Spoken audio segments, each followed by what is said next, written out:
अस्सलाम वालेकुम भाइयों, ये लाहौर शहर दाता दरबार सोने गेट के बाहर अम्मा बैठी हुई हैं।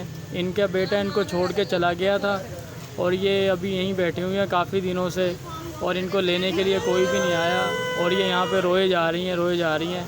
प्लीज़ यार, कोई ख़ानदान का इनका बंदा कोई भी है तो ये वीडियो वायरल करे, और ये वीडियो देख के इनको दाता दरबार सोने गेट के बाहर ये बैठी हुई है और ये रो रही है बहुत ज़्यादा। सही है, इनकी मदद करो यार प्लीज़। ये वीडियो जो बना रहा हूँ ये सच वीडियो है, झूठ वीडियो नहीं है। दाता दरबार है, इसके बाहर ये बैठी हुई हैं, इनकी हेल्प करो यार। ये वीडियो ज़्यादा से ज़्यादा वायरल करो और इनके ख़ानदान को पता लग जाए कि ये यहाँ पे हैं। सही है अम्मा, तस्वीर दिखाएं, अपनी चेहरा दिखाएं, नीचे हाथ करें, रोए मत, मिल जाएंगे।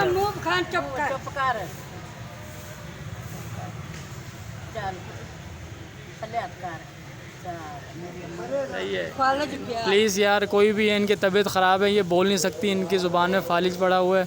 कोई भी है तो इनका जो ख़ानदान वाला देख रहा है ये वीडियो, वो प्लीज़ यार दाता दरबार लाहौर शहर में आके इनको ले सकता है आगे। बड़ी मेहरबानी, शुक्रिया।